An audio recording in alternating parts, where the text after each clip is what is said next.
Hello, everybody, and welcome back to today's episode of Jace Beleren Must Die. Or like, everyone must have an awkward interaction with an NPC, I think, maybe. So, Road, you've had yours. Torgor and Winnegar are good. So, Tack, it'll be your turn soon, I guess. I had an entire episode with my mom. True, so... fair. You're loaded up. Your power bar is full. That's fair. We'll let you cool down. Yeah, your heat sinks are overloaded. My friends came over for a sleepover. I feel like Golgari Sleepover would be a sick name for an album. Torgor, there you go. It's the name of your first album, Golgari Sleepover. It sounds like a euphemism for getting murdered in a really nasty way.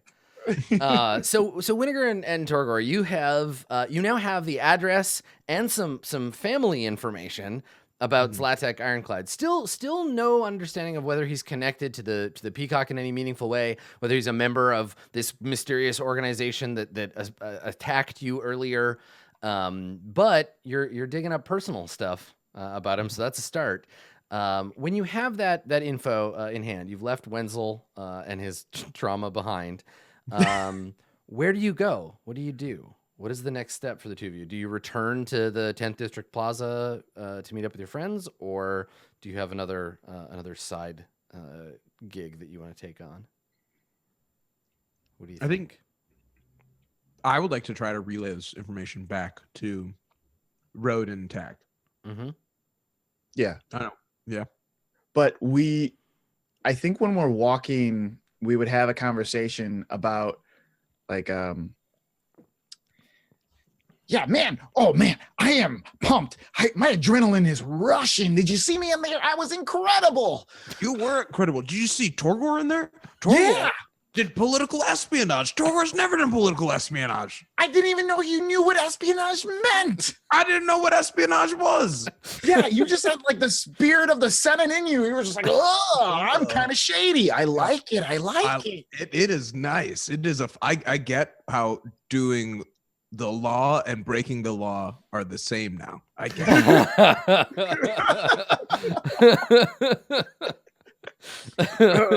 Achievement unlocked. Yeah, Torgor has reached peak chaotic neutral. Wait a second, the law and not the law are the same. It's whatever Torgor says. Exactly, beautiful. Man, I mean, we got a lot of great information, but we did step out of line. They're probably Road and Tack are probably already inside by now. right. We might have missed our chance, but we should definitely head back to our post outside. Mm-hmm. And then we can be like, we were here the entire time. Oh yeah, and we got this sweet intel. Mm-hmm. But we never left our post. Didn't have to go to a second location for it either. Oh no, didn't have to do that at all. Excellent. Road won't be mad. So that's the plan. So you return. So I think like the thing we sort of elided last time, and I looked up some information about this. So it looks like there's no mass transit system in terms of like a train or like buses or anything like that in Ravnica. I think predominantly because you can't dig inter-district tunnels very easily because of like worms and like the gruel tend to sabotage them, things like that. But there are Zeppelins. There are lots and lots of Zeppelins, like air travel is a thing. So imagine that Torgor and Winnegar are having this conversation on one of these public transit blimps. So you're in a little like carriage hanging under a big gas balloon that is moving. The Simic have some too, but they're alive. They're like big air creatures that like pick you up in their mouth and fly you around. Wow.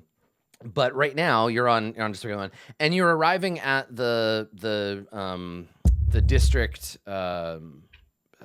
precinct 1 tower, right? The Zeppelin tower, but it is like all jammed up because of this event. You know, it's like trying to get a train when there's like a hockey game happening. You're like, well, cool. We're just gonna sit here at the station. So we find you like pushing through this crowd of people that are getting off of the Zeppelin and coming down into the plaza. It's a big deal. This event. There's a lot going on.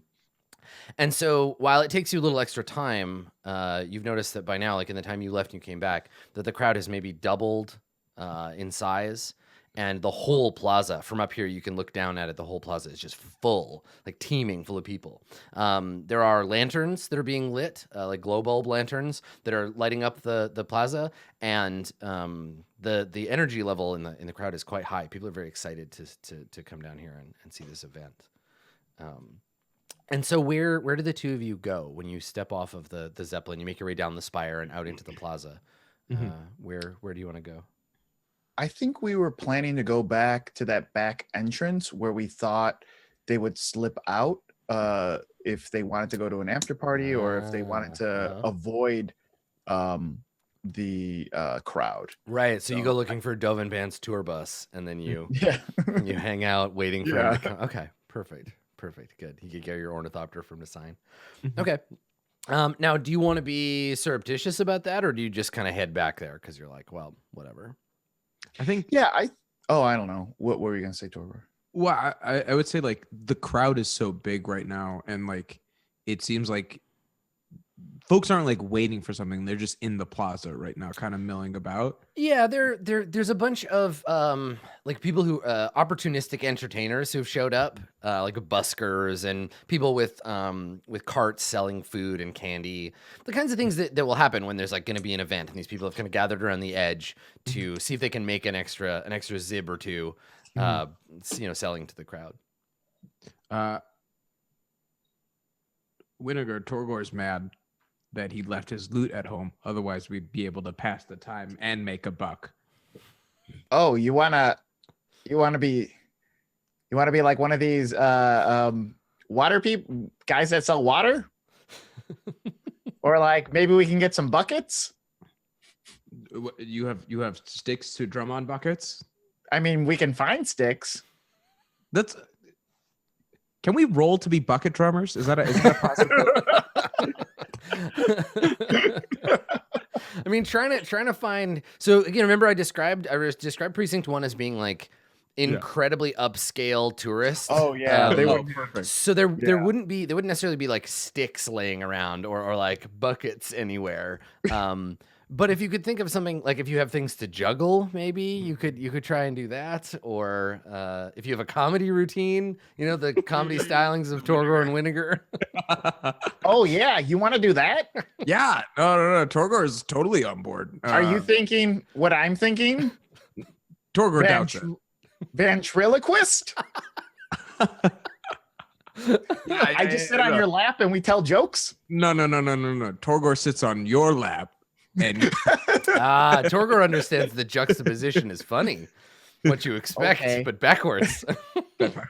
And expectation, reality, messing with tension. Torgor gets it. So then Winnegar goes up to Torgor and kind of puts on like the line, just where the dummy would have it, and then freckles on Torgor's cheeks. We just gonna do this? Yeah, Torgor's ready. Okay, all right. So, who is the principal? I feel like Winnegar is the principal performer in this case, and Torgor is assisting, or is it the other way around? I would be the straight man in this bit. Okay. So I think Torgor is doing a lot of performance. Yeah, I was gonna say somebody's gonna make a performance check with advantage. And then we'll see. The better you do, the more people like you. I can do it. Yeah, I think I do it because I'd be the setup, so I'd be setting up all the jokes. Okay. And I'm just like, yeah, I'd be their advantage. Okay, cool. Oh no! Good. That's what I hoped. I really. Okay, you ready, Torgor? So Winnegar got a 5. Torgor is always ready. So it doesn't go so good. Help me understand. Is it because there's like a lot of competition and everybody is better, and so you're just not that interesting? Do you go too edgy at like a place where it's not the like you go a little blue, or like what? Why doesn't this work? Well, I think we need to see it. Yeah, all right. Let's see how bad this is gonna be. So Winnegar sits down, and Torgor like tries to sit on his leg, but it's clearly too much weight. So he squats. Oh, he, like, tries boy. to squat the entire time. It's like, whoa, Tony, check out the crowd here outside the Senate.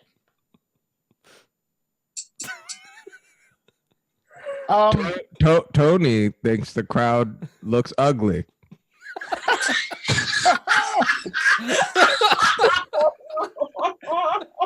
Oh no! Yeah, good one, Tony. I heard you just flew into you flew into district today, huh? Tony did, and boy, are Tony's arms. And he like swings him and knocks Winnegar in the face. He's right behind him. Are tired. Oh yeah.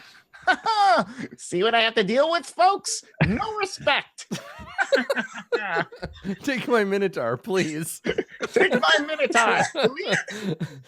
Yeah. So I think we see a kid. There's a kid standing nearby, like eating some cotton candy that has some garbage stuck to it, and the kid is just like staring at you, and then the kid's mom puts her hand over their eyes, is like, "Oh, don't look at this, honey," and like takes the kid away, like, "Oh, don't look at these weirdos." Oh, we're bombing out here, Torgor. No. Tony just needs to learn his audience. It'll get better. Okay. Does anyone like knock jokes? Not your brother, Tony said. Wait, what? Why would my brother not? No.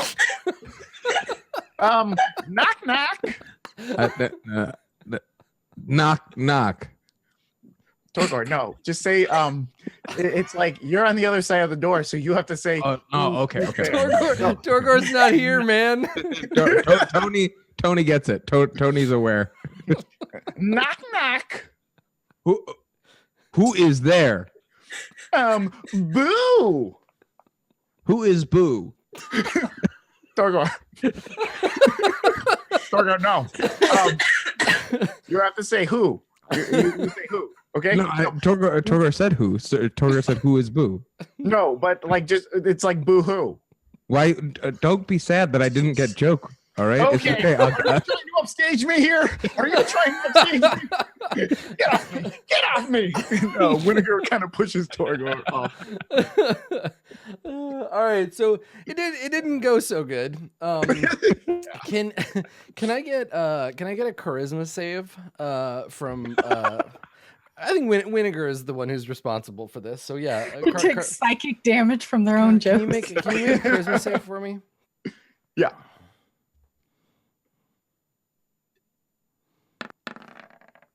Well, you're lucky. All right. Oh my goodness. So you get a 22, which means that the people that are responsible for making sure that buskers have like permits to be doing this, they don't notice you. You disperse before someone comes over and is like, "Hey, you pay for this spot." So you manage to dissipate before that happens. So you avoid that trouble. How much money we make? With a 7 on the performance roll. Oh yeah. I don't have a die small enough to randomize that. Like Change fell out of our pockets. yeah, right, exactly. Like between -5 and 0. Like nothing. No one gave you any money. It's okay. You got some disdain. Everybody bombs their first show. It's fine. So you can put that in your inventory. People cheer when you leave. So meanwhile, Road, you are in a very different environment. You have ascended out of the crowd of plebs and have walked through the front door. Now at the door there is we would recognize this because we're a modern audience who recognize these things at a glance, but this would be new for Road. There is a metal archway, and it's not like an is-it device. There's no like electric stuff zapping over it, but it's clearly a machine. There's this metal kind of arch that's been constructed here out of kind of silver and some kind of blue crystal at several points. And as you walk through it, it's like walking through a thin sheet of like mist almost. You feel like a faint like tingling on your skin as you pass through it. And there's someone standing nearby who is looking at a like a display of some kind. They've got a crystal, like a projector in their hand, and it's projecting information, so like a waveform or something. And they look at you, and they look at it as you walk through. But they don't say anything, and they're doing this for each guest as they come in. Now, as you enter the inside of this hall, now this is a multi-purpose hall at the edge of 10th District Plaza. It gets rented out to the various guilds, but belongs to kind of the Guildpact in general. Belongs to everybody. But today it is decorated and honoring the Azoria Senate. So everything is got these beautiful like azure draperies. There are accents of white and gold. And as you come in, you can hear faint, kind of restrained chamber music being played somewhere. Someone's playing like a harpsichord quietly. There's murmuring of conversation. There are people kind of standing in the hall talking politely. You see a lot of like handshaking and nodding, and it's clear at a glance that this is the kind of place where wealthy members of the Senate have come to socialize. So I imagine you probably feel just so out of place. Well, there is an aspect of that, but I also think Rose definitely excels at looking more expensive than she actually is. Right. So that's what I was that's what I was getting to. So despite the fact that you are not one of these people, you have a control over like your body language and the way that you move that is unique in the party, and certainly like something that you learned from all of your physical training at the Simic Combine. So like, do we get to see, does Road like change? Do we see you act different? Like we're focused on you in this scene. We get to pan around so we get a clear establishing shot, and then we see Road. What does it look like as you walk through the hall into the main room? I think that she definitely like left a lot of it behind before the detector, right? Yeah. Like I think she spent like the last 2 days like feeling like incredibly stressed and incredibly small, but like when it's go time, right? When it's because like there's not to get edgy. There's not gonna be a single person in that room without a mask on, and Road's not gonna make the mistake of not showing up without one on either, right? Yeah. Like, so it's, the posture's back. Her nails did just get manicured, so she's not gonna make that mistake again.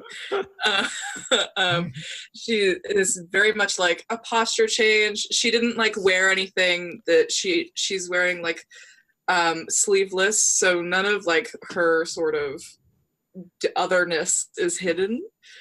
All of her sort of modifications are like out, because she realizes that probably to get through this, she's gonna have to do a lot of like commodifying herself and getting people to want to talk to that sort of like fun, you're not at all the parties kind of thing. Yeah, and also like just as a matter of kind of looking at the setting, like we've seen Road get talked shit to a bunch for being a hybrid, but that is mostly like a family problem and less like an overarching cultural problem. Like some people are like, that's weird that the Simic do that, but other people are like, oh yes, I'm not a member of the Simic Combine, but their work in advancing the Elvish form is magnificent, right? Like there are people who definitely are who are into that, even members of the Senate. The Azoria Senate and the Simic Combine, they're not like enemies or anything. And while you are technically a mutant, it's not seen as like an aberration by everybody. So yeah, you can definitely play that like,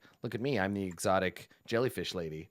Well, that's the thing is like, and like the reason that she did it was to become more powerful and to be more powerful. I like it. And she does find an incredible amount of power in it. So she's very like safe residing in that space. Yeah, I like sleeveless power Road. That's good.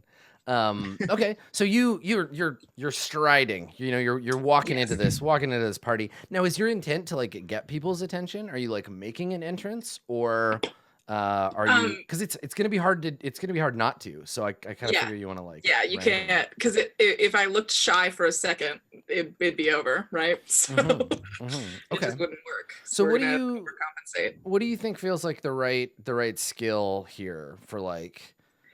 It feels like performance to me, but there might be. My heart just sank.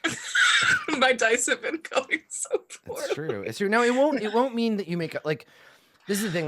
We've fictionally established something that is true, like the way that Road is behaving. This isn't about whether or not like you make an ass of yourself, right? We'd be clear about that in the case. This is whether or not it works the way you expected. Right? Yeah. If you get the result that you wanted. So your intent is that people notice you and are intrigued or interested in you and might want to talk. And then we'll make a roll. And if you succeed, then yes, that's true. And if you fail, you still make an impression, but it might not be exactly the one that you wanted. Great. Perfect. Well, yeah. So performance. Yeah, I think performance is the role here. Let's say to get based on the way that we were talking about it. Let's call it DC 12. Okay. Get people's attention. Oh, I accidentally rolled twice and they were both fucking They're both terrible. Yeah. So even if you were to cheat and roll, so you get a 7, and then the roll after that, the bonus roll was worse. It was a 5. The accident, I pressed twice. I was so panicked, and they're both terrible. So, yes, you definitely. I can't cleanse Roll20.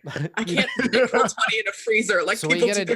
gotta do is you gotta go get a big bundle of sage, dried sage, and you light it on fire and just wave it in front of your computer, and it might help. Probably not. Though. Okay. So you walk into the ballroom, and it is very much in that mold. I'm imagining like a big political dinner, right? Like all these like big tables, some people sitting, drinking wine, some people standing and talking. Everybody is dressed pretty much in some shade of blue, or blue and gray, blue and white. Big, huge, Azorius. Like you could cover a house with them, like big banners at the back of the hall. There's a stage, and on the stage there is a table, and it's like the presenter's table or whatever, and there's a bunch of people sitting up there. And immediately at a glance, you see, because of his enormous sideburns, you see Zlatek Ironclad, and he's sitting. There's an empty seat in the middle, a big empty seat in the middle, and then he's sitting 2 or 3 over from that.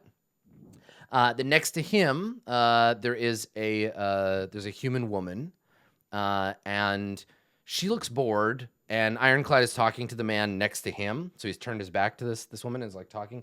And if cell phones were a thing, she'd be looking at hers. But instead, she's just kind of like looking around and waiting for this whole thing to be over.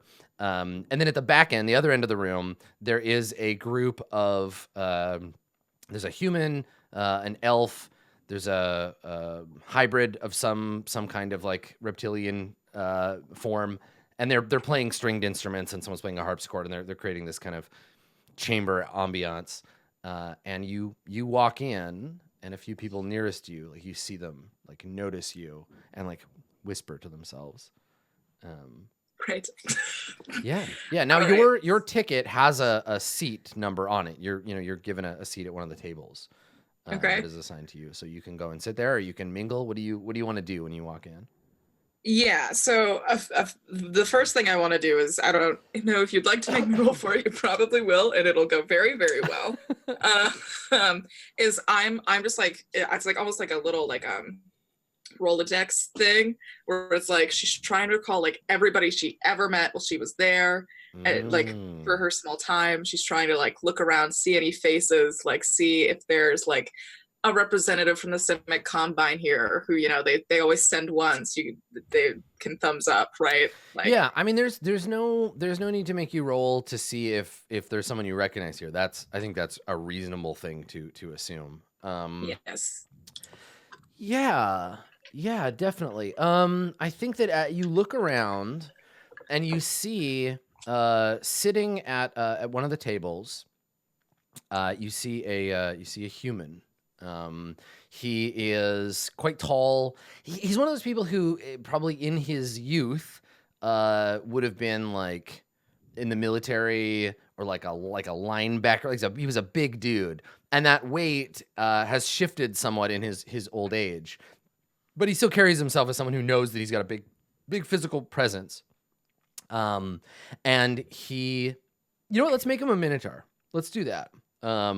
And he's sitting at this table, and he's sitting with another pair of minotaurs who are dressed in slightly different uniforms. One of them has like a toga, and the other has a law mage uniform. And they're all talking. And this one minotaur that you recognize is your drill instructor from the academy. Yeah. Yeah, he was your drill instructor. You remember you have a flashback of just like a lot of like shouting and yeah, like climbing up just like a 30-foot rope and then just like puking at the top. Like yeah. just Yeah. like, But no. remember we established like that was the part you were good at, right? Oh yeah. Like yes. running the obstacle course, climbing the rope, doing the backflips. Like you were great at that. You were a great physical operative, but right. It was the other stuff. It was the school stuff. So this is someone you like, kind who had a respect for you, even if you washed out. Beauty school dropout. Okay. Okay. So the first thing I'm going to do is I'm going to bide my time by getting a drink. Okay. Right. Just taking time to take everyone else in. I do spend a lot of time seeing what Ironclad, like who he seems to be taking the most interest in. Yeah. Like out of all of the people. Just like I'm trying to see if he's trying to mingle with everyone or if there's like a clique situation. Yeah. Okay. So you head over to get a drink. I'm gonna get a check from you. Okay. I think it's perception. Insight. Okay. Do you want? So I was gonna say, let's talk about it. So perception is for like noticing like behavior or noticing like being aware of something that might not otherwise. Insight is figuring out like why they're acting a certain way. So if you want to get a read on Ironclad emotionally from here, you're welcome to. If that's what you want to focus on. No, we'll start with people. We'll go with the less great. Yeah, start there and then work your way down. Okay. Yeah, go for it. Why is this happening? You're just rolling so bad today. I haven't rolled above a 7. The 7 was my highest roll so far today. Gotta help you. Gotta help you, little monk. All right. Yeah, he just you can't tell. He hasn't left the table and doesn't seem interested in it. He's having a fairly heated conversation with, not like they're angry with each other, but like a very intense conversation with this Vidalcan man that's sitting next to him. The Vidalcan, of course, is doing the thing that Vidalcan do when like humans get heated, where he's just kind of like nodding and like very, very subtle body language. And Zlatak is doing a lot of arm waving and there's little flecks of spit flying from his lips and like landing on the Vidalcan's suit jacket. But the Vidalcan's being very like polite and is like nodding. And you see a lot of like, yes, Senator. That's very interesting, Senator. And Ironclad is like, and then we got to do this. And we got to go over here and do this other thing. And the Vidalcan is like, yes, I've heard that. That's very interesting. But yeah, you can't pick up much more than that. He seems like kind of a blowhard from this distance. So you walk over to the bar. Yes. And at the bar, there is an elf in a tuxedo who is mixing drinks.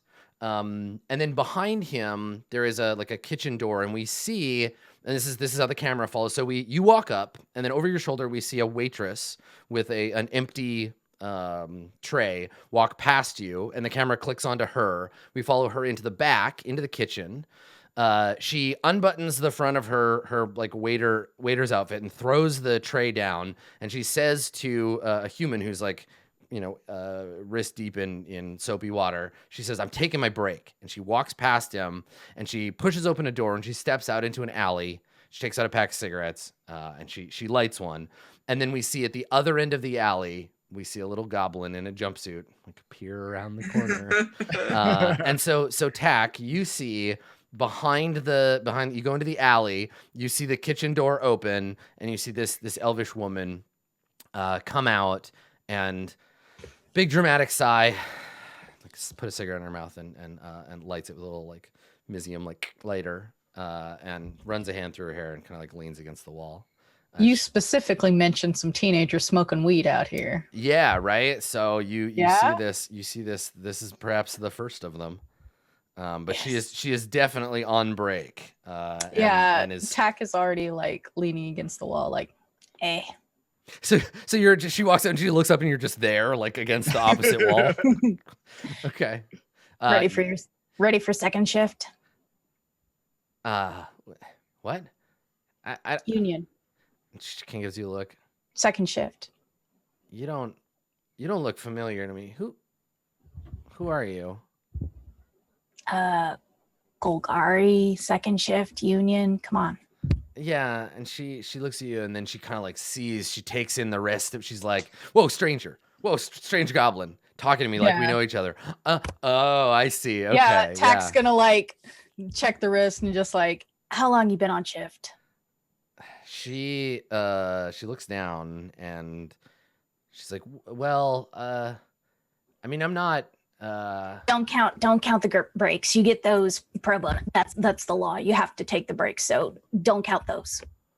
Well, yeah, I mean, maybe if you're, in a guild, but you're not. This isn't a Golgari function. She kind of shrugs. You're not affiliated with Golgari. And she, the union's gonna. Oh boy. Yeah, she shakes her head and she's like, I don't know anything about any of that. Look, I'll do you a solid. Go grab you some lunch. I'll take the rest of your shift, and nobody has to know. I'll make sure you get your pay under the table. She kind of squints at you. She's like, why would you do that? I mean, that's fine. I guess I can pull out the paperwork right now, and like starts to reach into their jumpsuit and it's like, I guess I could pull out the paperwork, and like slowly pulls up the invitation, but like backside first. So yeah, right. You're like, I've got some papers in here for sure. You pull out like a McDonald's I guess wrapper. I'll just sign this, and we'll go through like a whole 2-hour thing. Piece but of you're not paper gonna that get says paid Whopper at all on if it. I do that. Yeah. So she CVS receipt. Yeah, I've definitely got some official paperwork right here next to this Chuck E. Cheese T-shirt that I've jammed in my pocket. So she puts her free hand up and she's like, well, hold on. They said in there that it was fine. That they had an arrangement that we didn't need to go to the guilds. Of course, they always say that it's fine. They always say it's fine, so they pay you under the table, and then they don't have to pay taxes. But I'm going to tell you right now, if Golgari find out about this, which they're going to have to as soon as this paperwork's signed, you're not going to get paid at all. And in fact, you'll probably owe the Orzhov. Wow. So she looks in the direction. You can see it everywhere in this area. You can see the spires of Orzhova with the like spirits floating around them. It's fucking terrifying. Yeah, Tack like makes a very meaningful like head gesture towards it. Okay. Do you want to make a? It's like intimidation or deception. Both feel real here. Oh no. Here we go. This is gonna go poorly because I have a 7 charisma. Okay. Good. Yeah. I thought I clicked it, but I guess I didn't. just pull a Katie and click it 6 or 7 more times. Hey, how dare you? I got a 13. No, 13's definitely good enough. So she looks up at Orzhova and she's like, listen, I don't want to step on anybody's toes. I don't really understand how the guilds work. The Azorius recruiter guy said that it was just a one-night job and they didn't want to go to the guild because the paperwork would take too long. And like, yeah, they're not paying us that much, but I haven't decided what guild I want to join yet. And I thought that, listen, I got to make money, right? So right. You got to make money. And I am totally empathetic to that. I feel where you're coming from, the common man needing to make money, not having anybody stand up for them. That's why I'm telling you, I'll finish your shift out and I'll give you my pay. How's that sound? Guild takes care of me. Who's taking care of you? You're so evil. I love it. Because she's like, she looks at you and she's just like, wow, like, people in guilds are so nice and smart and they have their shit together. And she's just like, I wish I was cool. Like how you're so nice. Yeah, just look me up. I mean, my friends call me Cuffs, but you can call me Ronald if you want. And you're sure you're sure it's okay? I don't want to get anybody in trouble. Tack will like take her hands in their hands and like look up into her eyes while plucking the cigarette out of her hand and like putting it in their own mouth. And listen to me, Toots. Yeah, she looks at you with her big watery Galadriel elf eyes. Yeah, find Cuffs after. I'll look after you. Cool. I'm gonna make a wisdom saving throw for her. You probably should. Yeah. What do you think? She's What's the DC for her wisdom saving throw here? This isn't. She already agrees. She already agrees with the deception. You get what you want. She's gonna give you that. This is this is a feeling save. What do you think? Give me a is DC this on a shady goblin who just took my cigarette and is probably not gonna pay me? I think we're past that. I think this is like, is she catching feelings save? I think so. Yeah. I think we'll see. Catching feelings throw. Wow. Yeah. Okay. Yeah. Like TBH, my charisma is 7, so I'd feel really bad. Should we just call it a 7? Should we just make it that? Yeah, let's call it a 7. If All it's right. less than a 7. So if she gets 8 or better, she'll be like, oh no, they're gross. Never It's mind. like, But they if we get a smell 1, like blood and garbage. that's right. If we get a 1, but if somehow she gets a 1 to 6, we'll see. Okay, she's a smart girl. All right. So somewhere in her imagination, she's like, what if could me and this filthy little goblin, could we? What if I? Oh God, no! Oh good. And she like slowly slides her hands out of yours, and she's like, all right, but this better not get me in trouble. And she like looks around, and she's like, doesn't know how to finish that statement, and like exit stage left. Like she turns and starts to go. Cool. Yeah. And like Tack like puts the cigarette out, like, oh, cloves. Yeah. All right, and so you slip in the back, right, into the kitchen. Okay. All right. So inside, there is all the shouting and bustle of for all of the restraint and quiet and genteel civility of the political event, the fundraiser dinner. Back here, it's all like crass talk and pushing and laughing, and like everybody's like doing their job, right? There's heat from the kitchen. They're preparing the first course, and I think it's relatively easy for you to just slip in. Are you trying to like maneuver through the kitchen, or are you trying to blend in and like seem like you're like doing the job? I've worked in a restaurant before. I know how to make it look like I'm taking out the trash. Yeah, like, right. Like, oh man, just like jiggle the bag and the thing a couple times. Oh man, not yet. Put the trash back in there. Yeah, right. So the idea is you're coming in and being like, oh, I'm here to pick up the garbage, but I'm a little early, and so it's not time, and so you're kind of using that as an excuse. Okay, cool. Yeah. So one of the like mise en garde dudes like looks over and sees you while he's like chopping some scallops or something. And he looks over and he's like, "We're not gonna have anything till after the first course. They're all just drinking right now." Oh, that's fine. Do you mind if I check the ballroom just real quick? Because they try to keep us on a schedule. So he's like, "All I gotta do is chop up these fish, man. You do what you want." okay.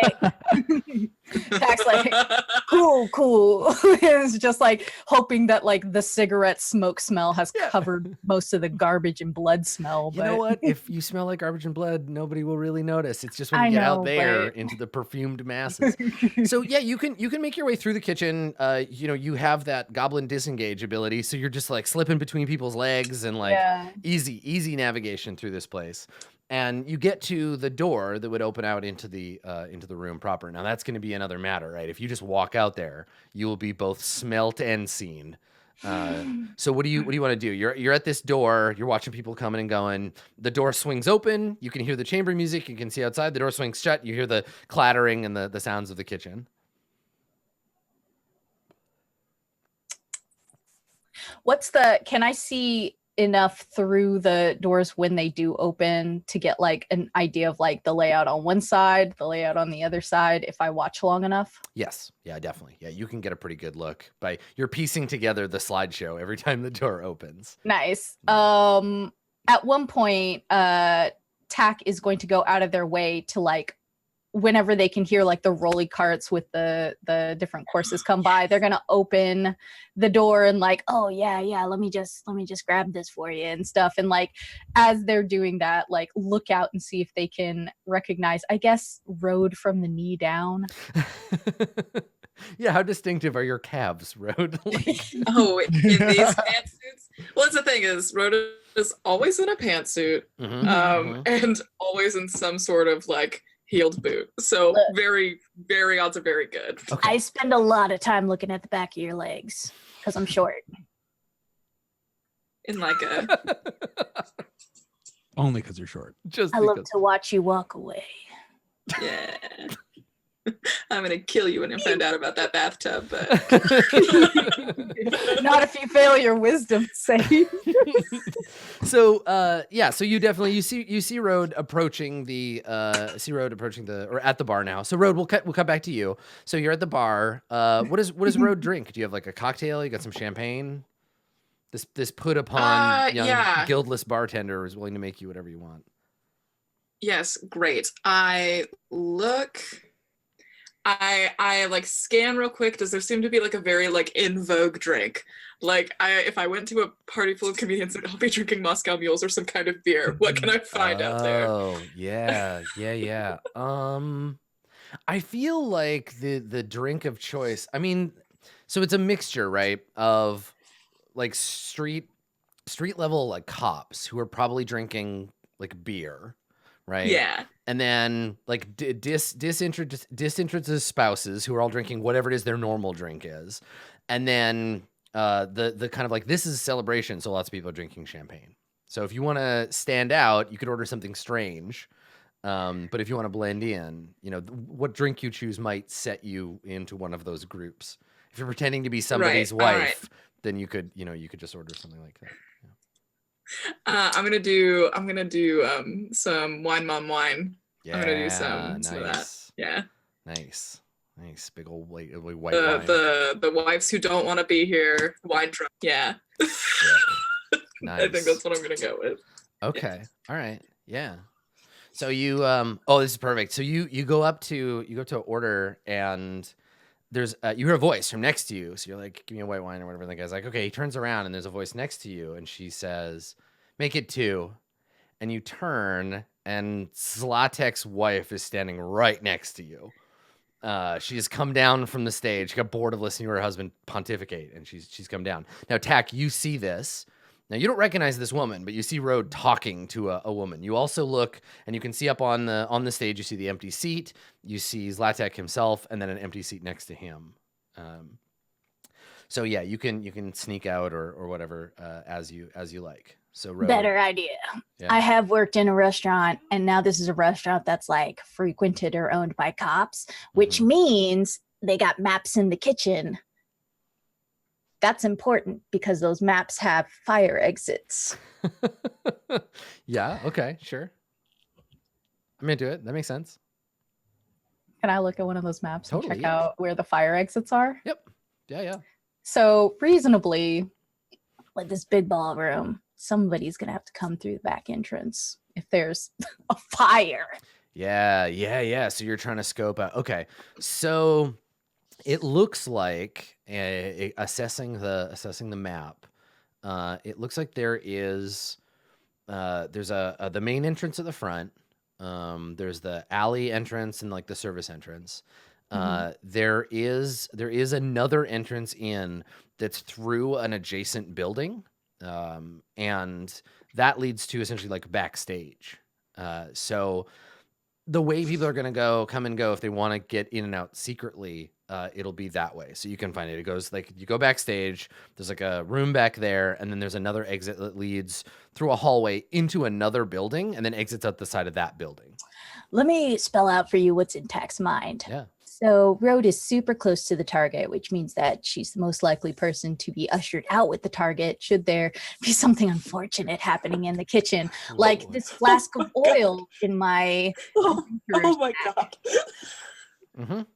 I mean, if Road saves him from a fire, she'll be like a hero or something. Or we could kidnap him. That's true. That's multiple options. You know who taught me that?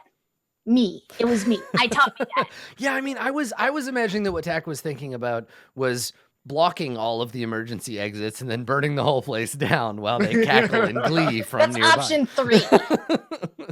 Yeah. Always be burning. Mm-hmm. All right. So yeah, you've got the best tactical understanding of all of the exits and the entrances, and you can start to formulate this like cause an emergency plan. Road, what do you introduce yourself? Do you say something? So this woman next to you. So she's a human woman. She is in her mid-30s. She's probably like 10 years younger than her husband. She's a lot closer in age actually to Wenzel, to Zlatek's younger brother. She's dressed like beautifully. She has a very expensive dress on. She has jewelry, like silver jewelry with like a sapphire in it. Can you make a quick insight check, just like a first impression check on kind of what's going on with her? Oh boy, can I ever. Okay, do it. Hey, Oh, a 14. It's twice as good as your previous best roll. Okay. Yay! So this lady is she doesn't want to be here. She's just thinking about being elsewhere. She's uncomfortable in the outfit that she is wearing. Like, she looks great, but she's kind of like, it clearly isn't natural for her. You look around and you see there are other women here dressed similarly who are moving with a comfort that she doesn't seem to possess. And she's like kind of leaned over on the bar, and she like runs a hand through her hair, like pushes her hair back, and then realizes, you can see her do that thing where she realizes like, oh, I have an expensive hairdo, don't touch it. And then she looks up. Yeah, you're just like, oh no, it's just hairspray. Yeah, exactly. Just a big crunchy bouffant.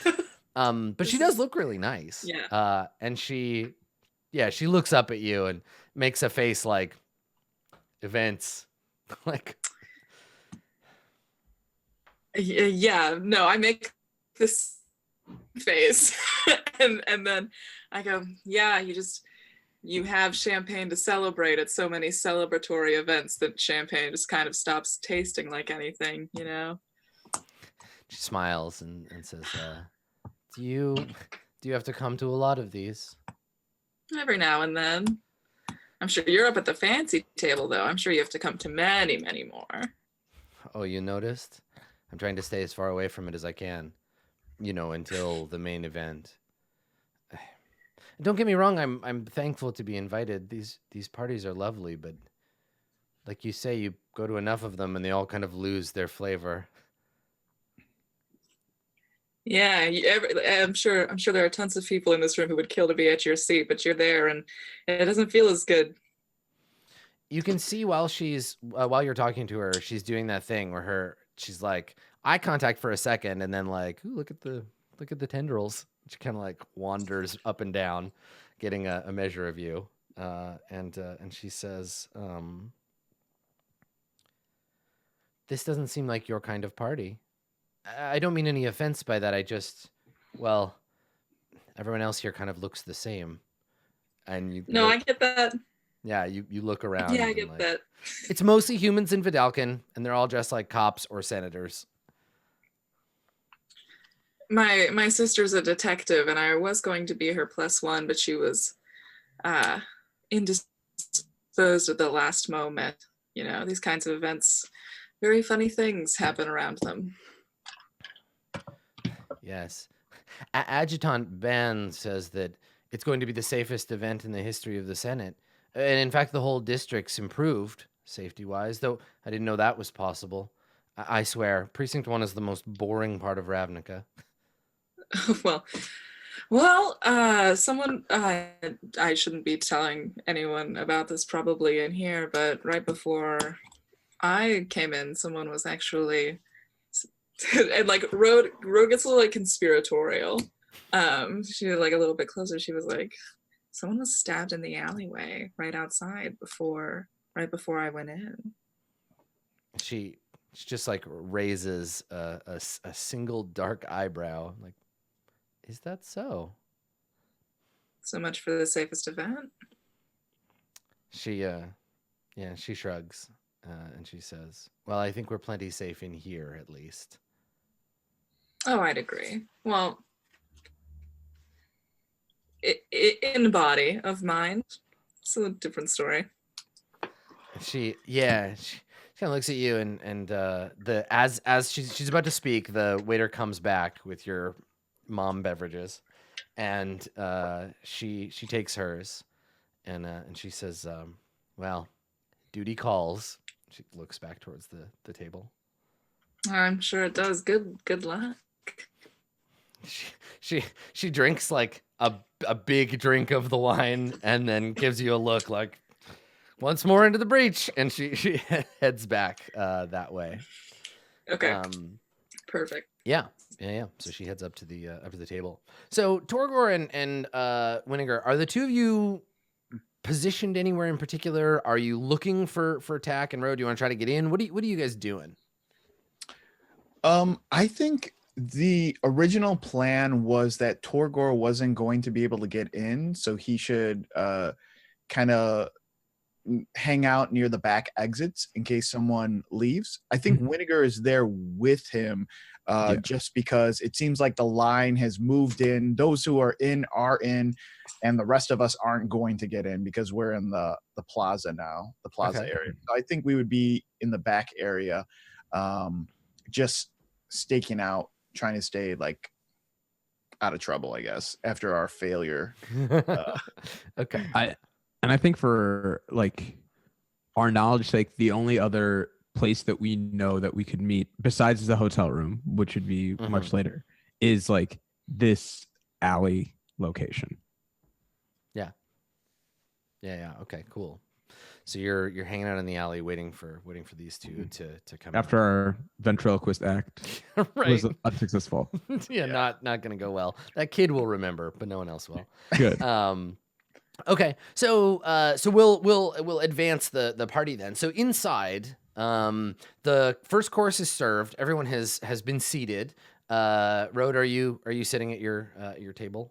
I guess I do have to go to my seat. Yes. Okay, so you're sitting next to an empty seat, and a bunch of other people who don't know you sit down at the table, and it's like being invited to a wedding and you don't know any of the person's friends, and you just get seated at a table and you're like, cool. I don't know you. You're all friends with each other and sharing inside jokes, and you're just sitting there.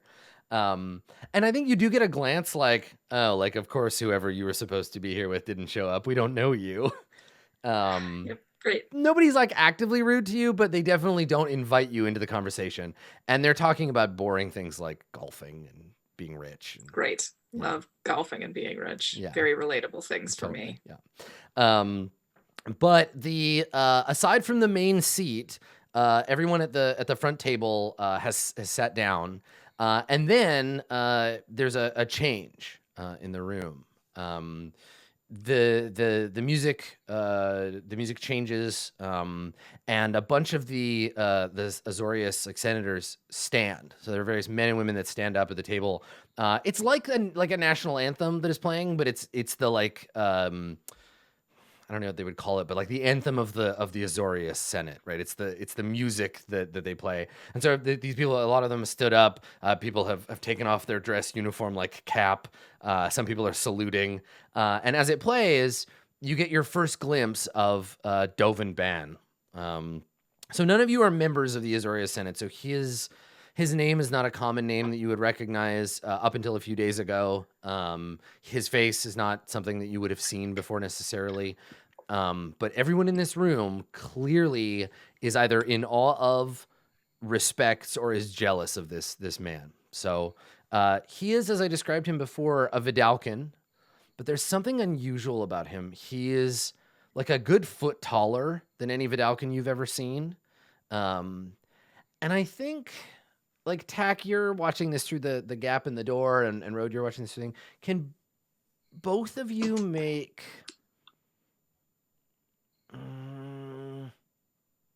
insight checks for me? Oh my god! Insight's a very valuable skill in this campaign. I'm learning. Holy shit, guys! Tack! Whoa! I did it! I double critted. Double crits. So you did. Tack I have an 8 wisdom. Yeah, two 20s. So you get a 19, and Rode got an 18. So yeah, wow.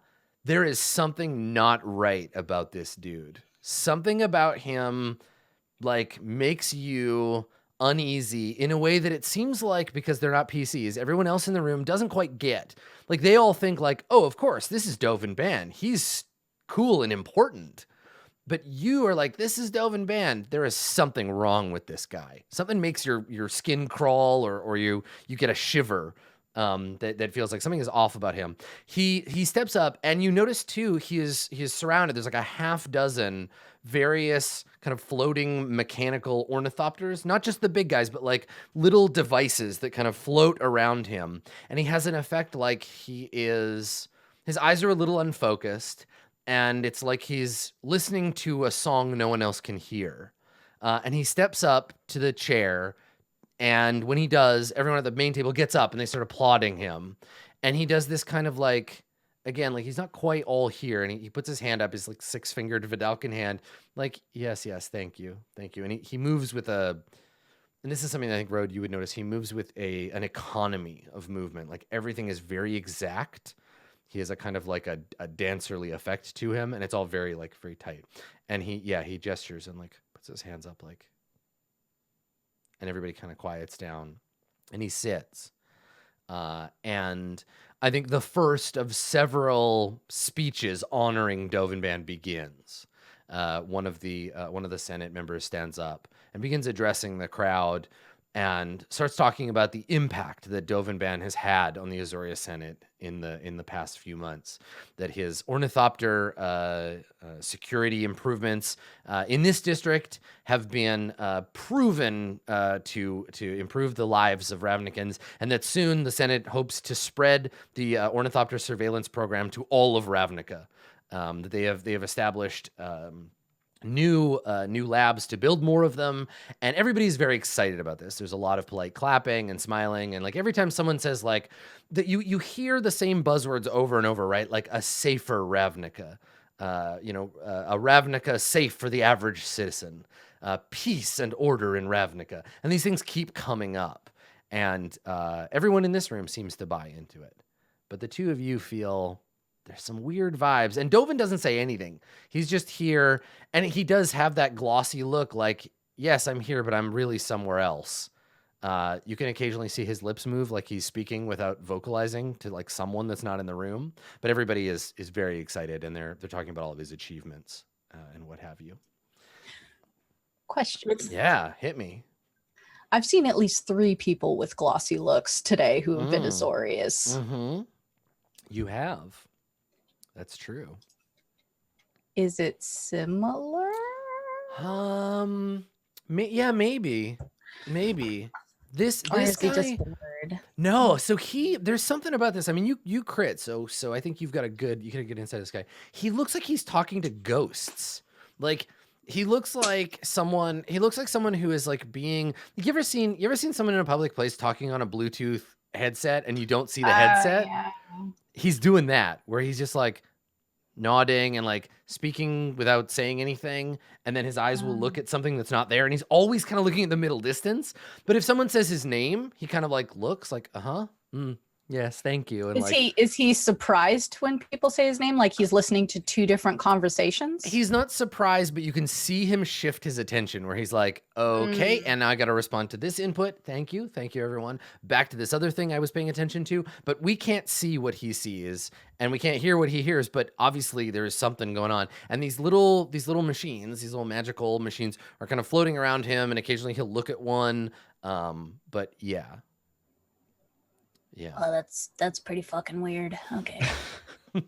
What can I see what the Mark is up to? What is Latex sort of? Is he like very much the same? Like, man, love this guy. Shout out to this guy. So yeah, Zlatek Ironclad, he's waiting for his turn to speak, and I think when you turn your attention on him, you can assess him during his speech. So he gets up and in a kind of like gravelly baritone starts talking about how hard things used to be.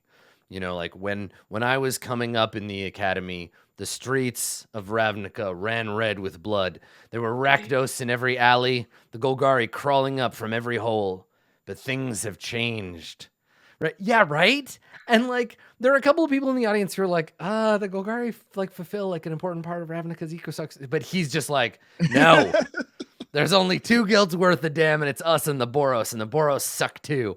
But like he's very like he starts the speech by talking shit about the other guilds that cause problems, and then he uses that to ramp into the like, but thank goodness that we have the Azoria Senate to keep order in this city. Things have changed. And they're going to change through all the other precincts in Ravnica soon, all thanks to Dovin Ban. And there's more cheering and more applauding, more polite applauding. But when Ironclad looks at him, there is like a hunger. There's a like, I am going to take your job. One day there's going to be a party like this for me, and everyone's going to be like, Zlatek. And I'm going to be like, fuck yeah, and I'm going to rip my shirt off and run off into the crowd. Like, you can see him putting the work in now for what he anticipates to be his own future. This dude is like one hand on the ladder already. And there are some people in the crowd who he's like kind of put off by his aggressive stance. But for the most part, the crowd seems pretty hype about his rhetoric. Okay, how dead in the eyes does his wife look? Oh my god. So her effect has changed somewhat. She is looking at him with like pride, right? She's looking at him like, yes, this is my husband, but mostly looking at how the crowd is reacting to him, and she is feeling proud when somebody in the audience is like excited about a point he makes. She's not so much proud of him as she is excited that other people will associate her with him, right? And then she'll get some of that splash off like fame. I don't know if there's any like roll to see if there's love there. Yeah, roll to see if they're in love at a glance. No, I mean that's like you can make an insight check to try to get a read on her. Yeah, I'm really pushing it. I don't think so. Good dice rolls, and now I'm back. I'm back to 8. Okay. Well, it turns out, Rode, that it takes more than a mere glance at a party to know if someone really loves someone else. I bet you if you asked her, she wouldn't even really be able to answer that question accurately. The hardest insight check is the one you have to make against yourself. Oh, that's right. That's right. Yeah, meaningful things. Wow. So yeah, I mean, you don't know. Maybe. Yes. Yeah, and I've been watching Real Housewives a lot, so this is all I can.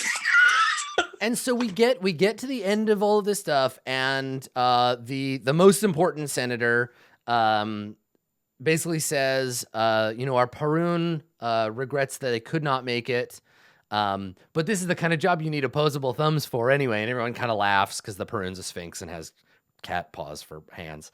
So everybody kind of chuckles, and she picks up a wooden box and she opens it, and there's like a medal inside, and she says, for service above and beyond, for innovation in Ravnican security, and for bringing peace and order to this precinct and all those beyond, the Azoria Senate honors Dovin Ban. And she takes out the medal, and he has to duck quite low, and she puts it around his neck, and he kind of looks at it like, oh, this is heavy and strange.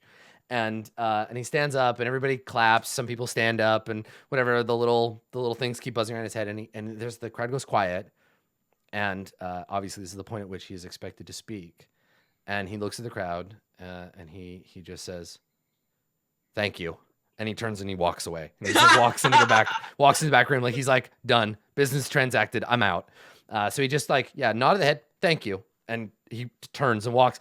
And like, there are people in the crowd who are just like, what is happening? Where? What? No, he was supposed to make a big long-winded speech.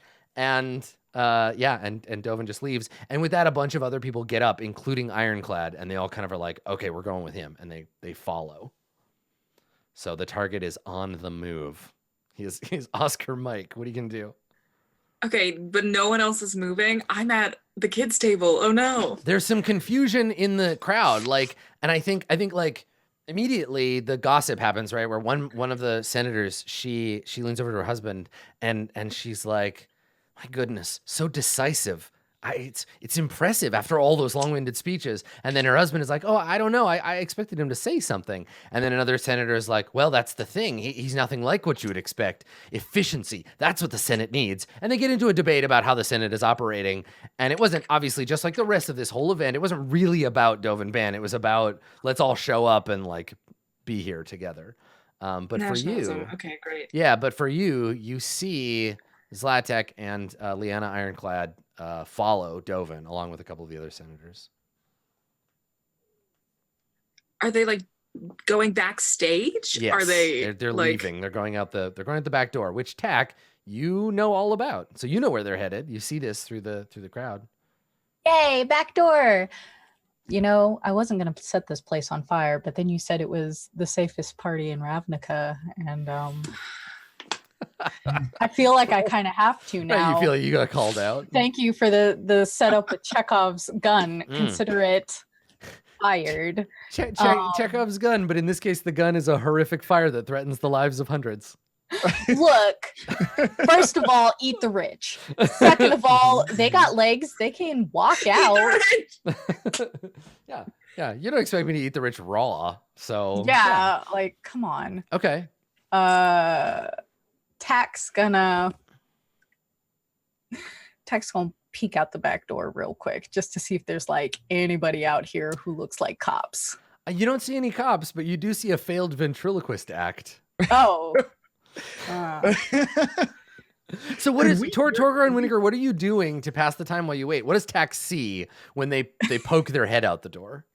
So can we hear that speech? Because all the people are outside. Are they outside listening to the speech somehow, or?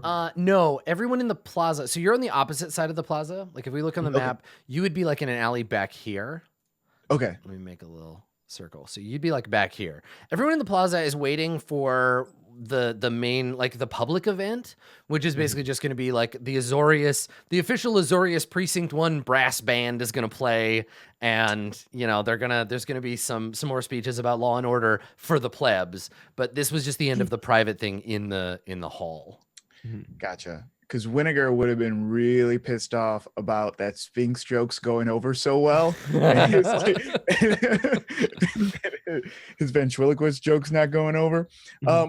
So yeah, I think he's just him and Torgor are probably playing like some stupid game. I would think that they're arguing over why the set didn't work. I was about to say they're playing some kind of stupid game. So like we see Winnegar put down a swamp and then tap it and then cast Dark Ritual. Yeah, see, back in my day, if you add it to your mana pool and you didn't use it, you get mana burn. But now, apparently, that makes no sense to Torgor. Mana should not be an item that hurts you. It should not be a punishment for having to. Okay, I am 100% completely on board with the idea that there is a collectible card game in Ravnica that features like famous Ravnicans and like monsters and like 100% that's a real thing. It's called Sphinxes and Sorcery. There you go. Illusions, the becoming. Perfect. So yeah, we're just out Illusions, Mom. We're just out there playing this card game. Like going at each other about like why this act didn't work. Well, I'm just saying, I'm supposed to be the straight man. You should just like, high status characters, right? That's where you want to be. No. Sometimes you need to punch up with low status characters. Okay, Winnegar, like Torgor understands. I get it. You don't do Rakdos comedy nights. Like you haven't been to the open mics, but trust me. Yeah, no one goes to the open mics. Experience. Only people playing the open mics go to the open mics, okay? And I'm not going to beg my friends to come out and watch me. What am I doing? Well, I guess you're not coming next Saturday. Then no need for Torgor to ask, huh? Do you have comps? Would it have been?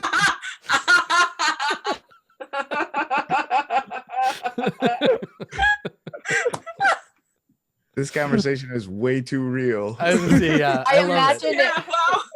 I imagine if this kitchen staff is anything like the other catering jobs that I've had in the past, when the speeches start, everybody goes out for a cigarette. So there's probably like a tiny audience watching this sick burn. It's just like, ooh, wow. So that's what we're doing outside. Yeah, Tack, do you want to make yourself known? You see your friends out in the alley.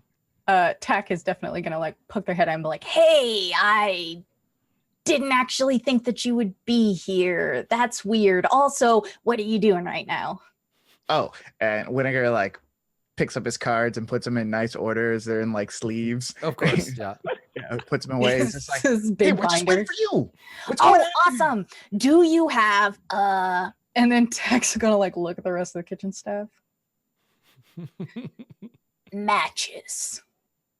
Do I have matches? For Let's see. burning trash. But Tech, your cigarette's already on fire. Oh, it's like almost completely gone. It's like, oh yeah, clothes. I just forgot to smoke this. It was just sitting behind your ear for like 20 minutes. It's like very noticeable burn scar in the back. It's like, that's what that burning was. Boop. I always forget about this. Plan 2. How fast can you run? I don't know. I used to have to wear these braces on my legs growing up. Cool. The oven's on fire. We gotta go. The oven's on fire. Okay, so we cross cut hard cut to you've already like what? So how did you light the oven on fire? Did you just like stuff a bunch of garbage in there, or what is this? Cut to the fire. Yeah, garbage, and I also have an oil flask. So so oil soaked garbage. Perfect. Yes. All right. Yeah, I have an oil flask because like it's really hard to put out like oil fires with water. Yeah. No, it really is. That's true. And then they've got like all these bottles of oil just sitting in the kitchen, so I just threw it on the floor. Can you believe it? So who puts all that oil in there? It's like I don't know if you've ever seen any of these. I don't know if you've ever seen any of these videos where someone tries to deep fry a turkey, but they haven't defrosted it properly yet, and they put it in and it just fucking blows up. That's what we see. So we cut to like a big pot on the stove, right? Because it's like a big iron stove, big pot on the stove in which you have shoved all this oil-soaked garbage, and the top bursts off of it, fire and hot oil sprays everywhere, and a fire immediately begins to spread through the kitchen, black smoke filling the room. And when that happens, inside, all of the little ornithopters that were floating around, their little blue light turns red, and they start giving off like an alert siren noise. And that's when people start getting up. They're like, "Oh no, what's going on?" And the thopters are projecting a voice recording of like, "Please remain calm. Please leave through the nearest exit." And like they're guiding people and kind of like trying to keep everything calm. But there's chaos, right, Rhodes? So you see this. You're in the middle of it. Right. I thought that's what take care of it means. I guess I perceive nearest exit to be backstage. I'm trying to. Yeah. Oh gosh, this way to safety. I'm going that way. Okay, so you want to try to like make your way through the crowd and blend in and go that direction. Okay, all right. Yeah. Make a stealth check. You're in a big crowd. There's some chaos. Do it with advantage. Nice. Whoa. There you go. All right. So in the chaos that Attack has created, Road, you were able to 20 for our podcast listeners. That's right. Yeah, I got a 20. Yeah. You were able to slip away and go the opposite direction. And do you walk up the stage? Do you like roll up onto? Because describe your exit here? Honestly, most times walking calm and with purpose is the most stealthy thing you can do. Nice. Just like it's a gentle. No, I like it. Yep. Yeah. So you just look like you're supposed to go that way, and that's the way you go. Mm-hmm. Yeah. And you slip back, and behind there is a green room essentially with like a table with some food on it, and then there's an open door on the other side that dove in first, and then the rest of the crowd seems to have slipped through. Nobody followed you here. You're the only one. You're back here alone. Okay. I listened at the door. Are they gone? Or are they lingering? Make a perception check. Now it's gonna be at disadvantage because you're hearing the like sirens and like this is where the chaos works against you. Yeah. A 3. It's a 3. Okay. Yeah, you can't hear shit. Like maybe. All right. Well, I'd probably think that they were gone and I'd walk in. Okay. All right. So knowing that you got a 3, you open the door and walk out. So meanwhile, Torgor, Tack, and Winnegar, what are the three of you doing? Tack, you know where your target would have gone, right? Like I'll draw it on the map so you can kind of get an idea. But like from here, these buildings actually connect, and then you can use this building to get out a number of ways without being seen. If you want to leave the hall, so up here.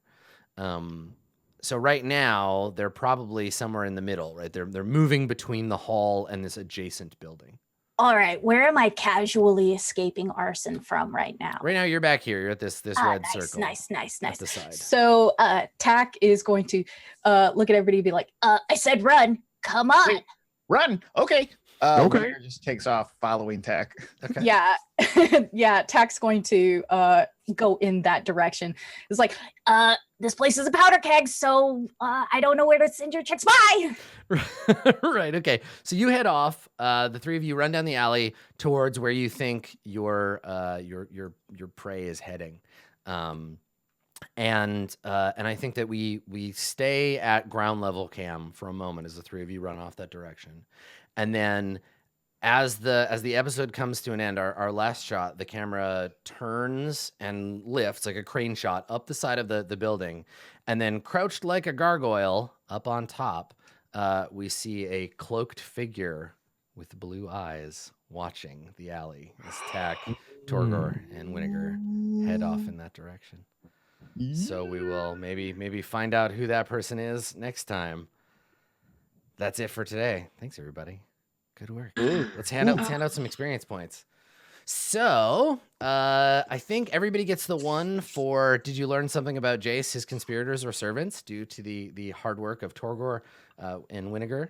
You know that there's a wife. You know that there's some love triangle thing going on. You have some additional access. So everybody take a point of experience for that.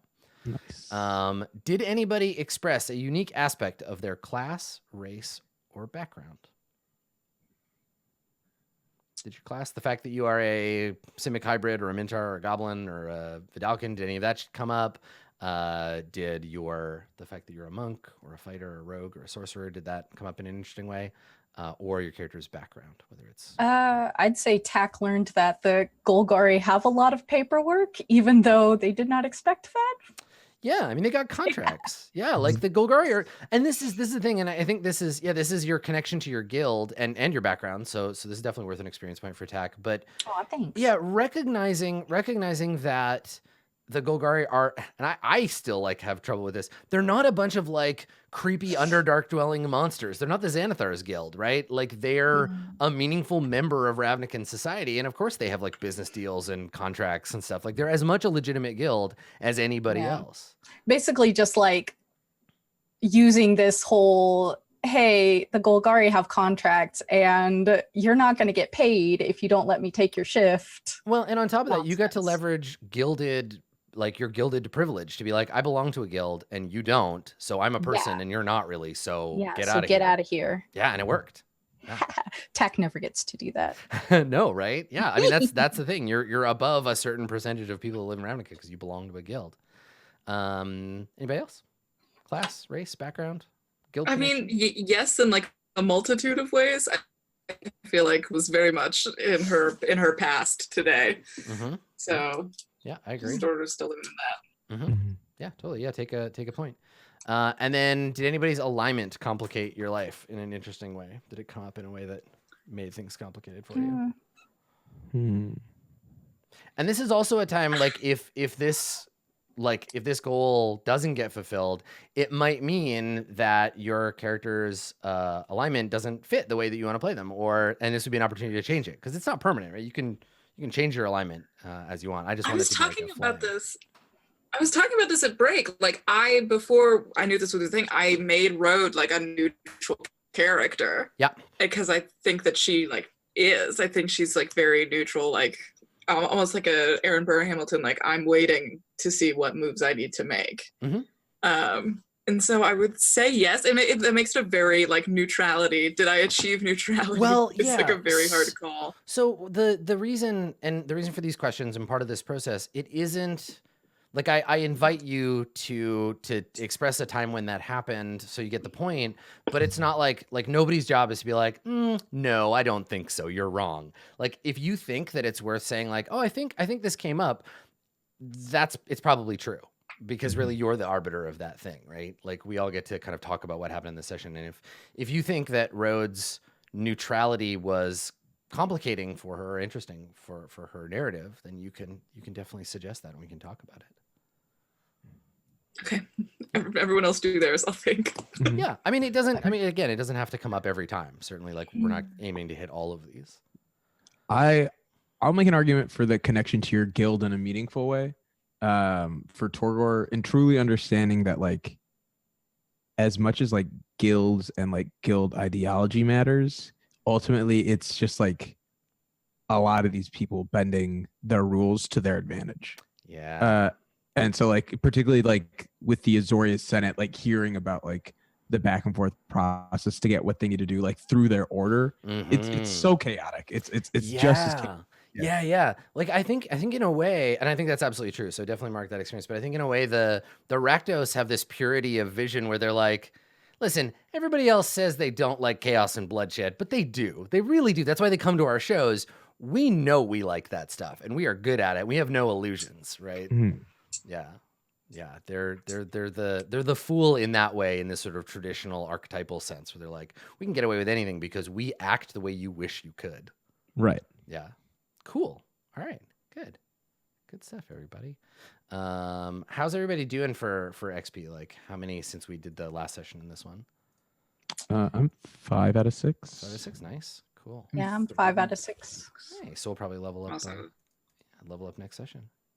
Yeah. Good. Yeah. Good. All of my alignment stuff has only enhanced and not complicated, so things are going great. Well, and we can certainly talk about either between episodes or like at the beginning of the next episode, like ways in which, like, we can kind of workshop everybody's alignment and be like, what do you think would be ways that being neutral could complicate your life? And for me, part of that is like challenging that, right? Like if road is neutral, I have to give you reasons to struggle with retaining that neutrality, right? Having someone be like, you got to help me, you got to take a stand. And then you be like, no, I don't take stands. Sorry. Like, I'm keeping my options open. I was saying to Katie, like, the fact that your sister made up such a personal dig at you and Rode said nothing back. Is like, and like, that complicates it because, like, you're not standing up for yourself. Like, that's like perpetuating like certain levels of like thoughts and like opinions. Like, you know, that's there.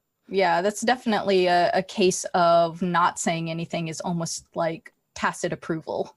Yeah. So I want everybody, while we're playing, if you notice someone else do something cool, and this goes for inspiration too, because I hate remembering to like give it out. If somebody does something you think is worth inspiration, like, just say it. And at the end of the session, like, nominating each other for these awards, being like, oh, I noticed that TAC did this thing that I thought was in tune with your alignment or whatever. Like, that's great. I want that. This is a communal process. I'm not the arbiter of this decision.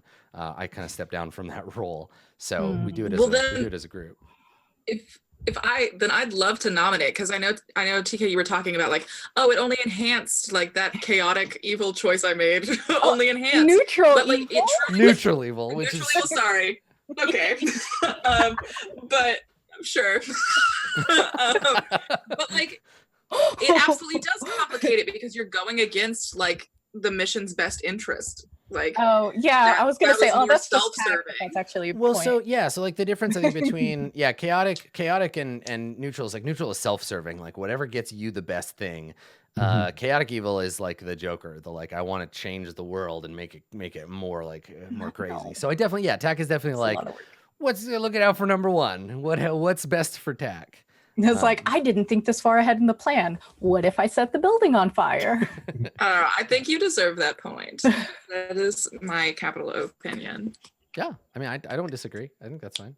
It's like, we think that you really screwed over the team in a noticeable way. Hey, remember when you fucked me over? Take a point, I guess.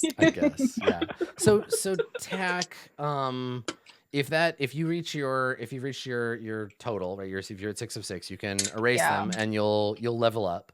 Okay. So think about what subclass of thief you want to, or rogue you want to go into. Think about what direction you want to take the character, and then are you going to roll your hit points, or do you want to take that? I'll take average. Okay, cool. All right, sounds good. That's it for us then for this episode. We'll catch up on. I'll update the backgrounds for everybody. Oh, now we're all moved, so everybody has to do everybody else's. Oh, I'm so sorry. That's okay. That's fine.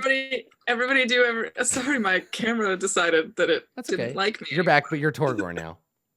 Yes. There. My plan, it worked. That's gotta feel good. That's gotta feel good for Masood. Like so excited to be Torgor. Now I get to be Winnegar. Yeah, you're Winnegar, and then Carlos, you're Tack now, and then TK, you're Road. Oh, wait, TK's Road would be so good. Oh no. I can't wait till we have the body switching episode. Yeah. Right. Yeah. So good. Hello, my name is Road, and I have emotional issues, and I Nailed say it. that Nailed it. I say that my way of meditating is a hot bath, but in fact it is a scream closet. Ah, yes, the scream closet. Of Yes, course. the screen closet. It's very important. So good. All right, let's do some shout outs and we will say our goodbyes. I won't make you do them for each other. Let's start. TK, you're up in the corner now over here. Why don't you go first? It's me. It's TK. I almost did Tack's voice for that, which is a bad idea because I've been doing it for 3 hours and my voice is shot because I don't take care of myself. You should take care of yourself. You deserve love and happiness, everybody. Just keep that in mind.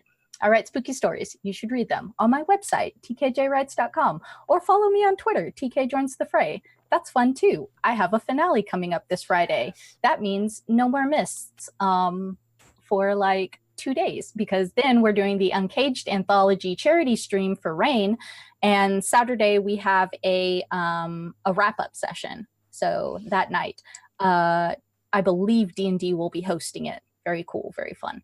And I will also be DMing a game on Sunday for that exact same anthology charity stream. So that'll be great too. You can give my players wild magic surges. It'll be great. That's it. Buy my book. Fantastic. Thank you. Down below. I'm gonna figure out how to point in the right direction eventually. Down below, it's Masood. Do it. Sure. Once again, if you guys are in Chicago, follow my Instagram at Maroodboy or Twitter at Maroodboy to find out what I'm up to. Actually, don't follow my Twitter because I just checked. I'm at 69 followers. Nice. Can't have a single more. Nice. Unless you get 6,900 of you to also sign on and get on board. So then you get it. But yeah, no, you can follow me both at my Instagram and Twitter are Maroodboy, where you can find my comedy goings and comings. And I'll be back here next week with more Torgor goodness. Excellent. Thank you. Down here in Tack's normal spot, it's Carlos. Carlos, do the thing. Yeah, it's me, Carlos.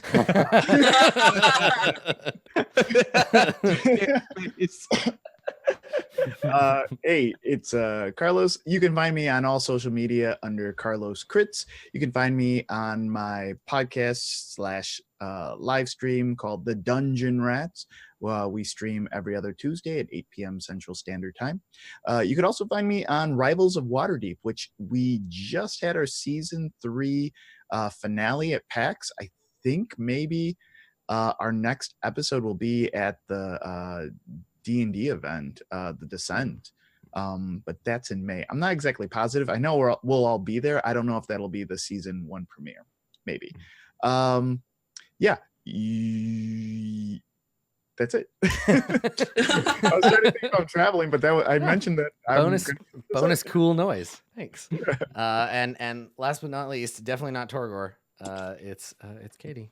Do the thing. One day I will be. Okay. Hi. You can find me at Twitter at OKKatieMay. I do have to shout out tomorrow is the big day.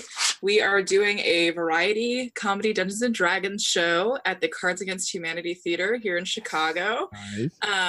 We're very excited. It is for Play to Beat Brain Cancer, which is an incredible charity. There's going to be like raffles. There's going to be very good $10. Come to the Cards Against Humanity Theater, BYOB. If not, we're also streaming it on Twitch at twitch.tv/thepartybards.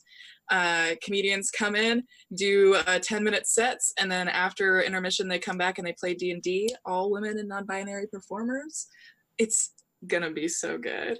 I will be DMing a 30-minute one-shot. Watch out. Wow. That's a razor thin one shot. That's great. Yep.